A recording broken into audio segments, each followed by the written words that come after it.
As the founder of my own small company, I was never stingy with my employees. When we cleared $1 million in profit, I gave them $850,000 of it. I thought generosity would win their loyalty. Instead, they reported me to the Department of Labor. "We've received an anonymous complaint from an employee at your company," the voice on the phone said, dripping with official boredom. "Allegations of arbitrary wage deductions and unfair profit distribution. Furthermore, claims of a chaotic work environment and forced overtime, in serious violation of labor laws.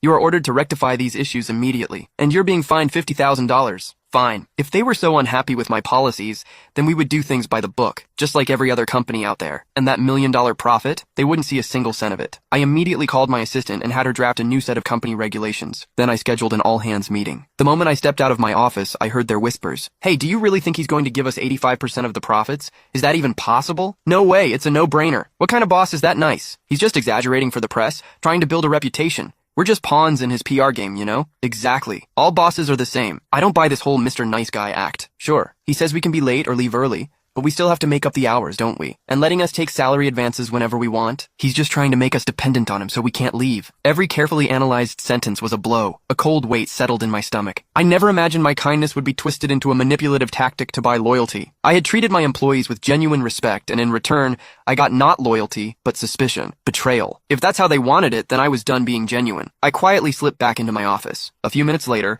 my assistant came in with the newly printed company handbook. "Sir, the new company regulations are ready." "Good. Announce the meeting." "Yes, sir." When I walked into the conference room, it was a cacophony of chatter. Before this, I'd never restricted their freedom, encouraging them to treat the office like a second home. The atmosphere had always been relaxed. "Hey, the boss said yesterday he was giving us that $850,000 bonus. You think today's the day? Get ready for a payday." I cleared my throat as I walked to the head of the table. "I've called this meeting to announce a major change," I began, my voice ringing with a new authority. "The company has instituted a new set of rules and regulations. From this day forward, we will operate by these standards." I had my assistant distribute a copy to everyone. Someone started reading it aloud. "Effective immediately, employees are not permitted to be late or leave early. All staff must adhere to the prescribed work hours. Violations will result in a $50 deduction from your paycheck. Furthermore, employees will be subject to monthly performance reviews. The lowest performing employee each month will be terminated. No more salary advances?" Shock rippled through the room. A woman named Lisa looked up at me. "Boss, is this some kind of joke?" "Yes, sir, I thought we were getting our bonuses today." "You've got a great sense of humor, boss, but it's not April Fool's Day." They were so sure, so certain I would never change a thing. The lively, casual atmosphere started to return. I slammed my hand on the table. The